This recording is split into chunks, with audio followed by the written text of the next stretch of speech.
new Ferrari A12 GTS. It's Ferrari's latest GT car. But the thing that's special about this car is it's convertible. Ferrari hasn't made a convertible GT production car since the Daytona Spider. Ever since then, it's all been super limited production cars like the 599 SE Aperta and the 575 Super America. So it's pretty cool that now you can actually just go into a dealership and buy one of these.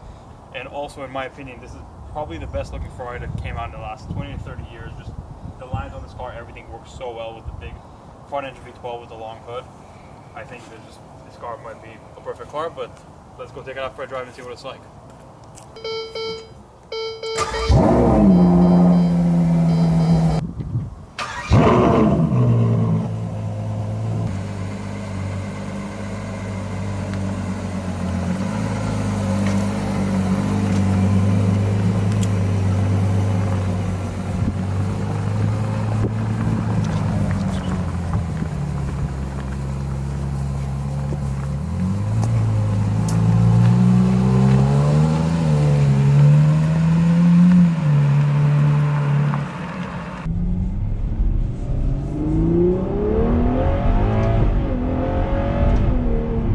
Driving the A12 GTS.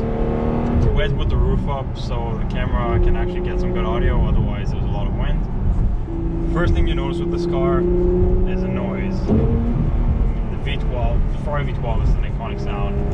Very high pitched, just, you know, it feels very special, sounds very special. Definitely a car that would take over a 48 Spider, and it's nice that now if you want a Ferrari convertible, you kind of have a choice of going with something a little bit more aggressive. Up until now, you can only get these V12 convertibles in a very special version, like a 599 SE Aperta, 550 Barchetta, cars like that. So most people that wanted these couldn't actually get a V12 convertible. Now it's a great car to put in a lineup because I think it's a great substitute for an Aventador Roadster. And honestly, it feels a lot better. The Aventador's got a huge disadvantage with the single clutch gearbox. This dual clutch just feels very good. The power in this car as well. When you want to just cruise, it just cruises, but when you put your foot down, I mean, this thing has 800 horsepower, and you can tell. But it's a very refined horsepower. I could do a cross-country drive in this if I wanted to. It's a very comfortable car. You can drive it, and it almost feels like a Bentley. A little bit rougher suspension, but very spacious on the inside. Like, the seats are very comfortable, you don't feel cramped inside. It's not too loud when you're just cruising around. So it's kind of a perfect combination of an all-around car. Very good daily. Here,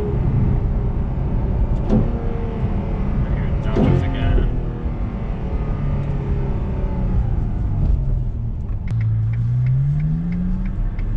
Okay, so we're about to go into a tunnel. Let's hear this.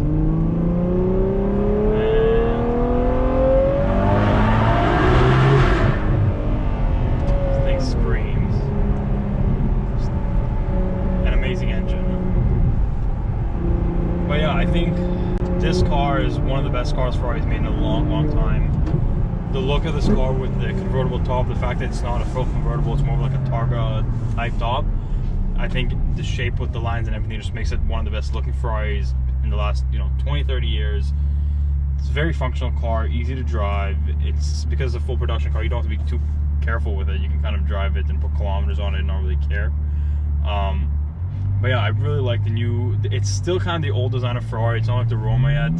So you get, the steering wheel is newer than like 48 and stuff, but you still get the more analog type gauges, the very simple design on the inside.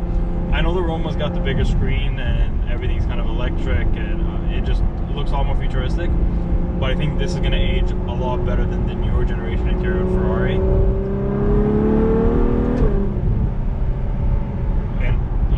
Sit inside the car and you see the hood and it just looks so aggressive. You have those two vents on the hood, the top one kind of both sides going up. You can tell you're not in a regular car, you're not in an S-Class here, you're not in a regular Bentley. You can tell this is something special, something that in my opinion is going to age very well.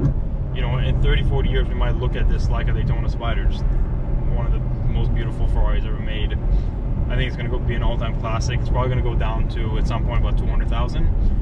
But I think in 10-20 years they're going to start climbing back up because hopefully Ferrari kind of sticks with what they do and Hopefully they don't make another V12 convertible production car for a while. That way this car becomes a lot more special. Unfortunately, I feel like most car manufacturers right now don't really care about the rarity in the cars. You know, Porsches, Lamborghinis that make $1 million Performantes, $1 million SVs, $1 million GT3 RSs. So I feel like Ferrari's just going to try to capitalize on whoever wants to buy these, and they're going to keep making these V12 convertibles. Which, it's nice that people are going to be able to buy the cars that they want, but also it kind of makes them a little bit less special. But, you know, as of now, it's the first production car with a V12 convertible in a while. I love this thing. It feels very special, and when this car first got released, I was very, very excited for it. And I think it lives up to the hype.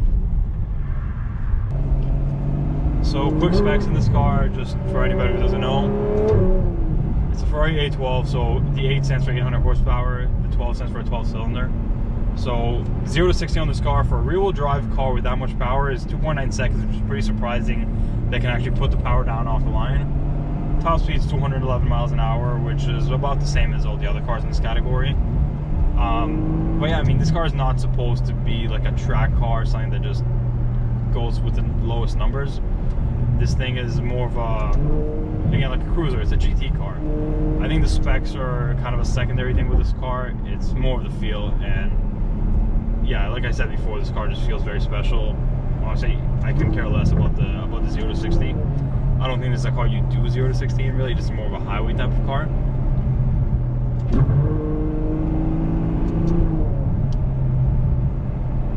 And it has the Ferrari ceramic brakes, which they're easy to use. They don't feel too kind of aggressive. You can kind of feather them and they still work. It's not like the Mercedes ceramic brakes, which the second you tap them, they just go to a full stop. So it's very usable. It's an easy car to drive.